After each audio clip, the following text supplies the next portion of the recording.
I just took my life savings and booked a trip to a city that's been on my bucket list forever, Lisbon. Just kidding, that's not actually the case. This summer, I was on a trip with my wife across Europe, and we put Lisbon on our list for places to visit. We actually loved our time in the city. It was a pretty great place to visit. One of the afternoons, I took my camera and walked around the city. I found it was a nice way to see the city at a slower pace and to get a little bit of exercise. From this particular day of shooting, the photos that I got were not great. This wasn't the first time I've walked around a city with a camera. I've been doing that this entire trip. Something was definitely off, and I think it was preventable. I'm here to give you a couple tips so that you don't make the same mistakes that I did. Shoot when the light is the best. I know this, yet I still went out in the middle of the day to go shoot photos. Granted, this was the only time during my trip that I could get out and shoot, so I didn't really have that much choice over it. But if you do have the choice, go out when the light is best. Often, that's sunrise or sunset. There's nothing wrong with shooting when the sun is high in the sky, but if the sun is lower, the colors are more vibrant, there's more contrast in the buildings and subjects that you're shooting, and most importantly, the light is much softer.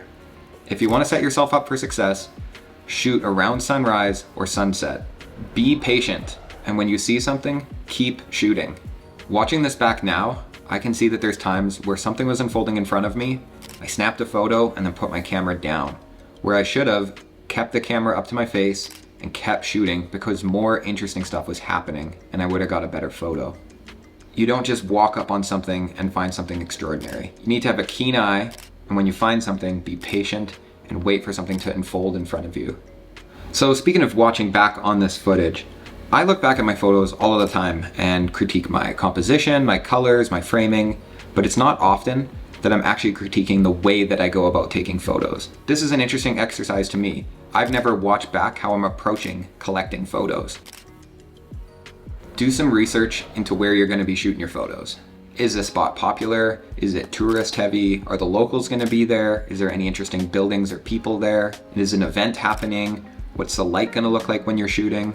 So for this day that I was in Lisbon, I actually did look into some good spots to shoot. Where we were staying was too tourist heavy, so I made sure to leave that area to go find some more locals.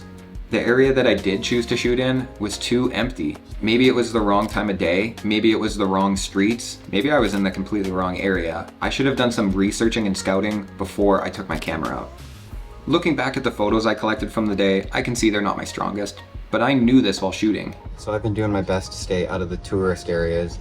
I think I actually got too far out of the tourist areas that there is actually nobody around. At this point, it doesn't really feel like I've actually captured anything of substance. I've mostly just been pointing my camera at things that seem interesting to me. They're not the strongest compositions in my mind. Despite this feeling like a complete failure for my one day in Lisbon, it was still incredible to have this opportunity. And I think I walked away with a few great shots.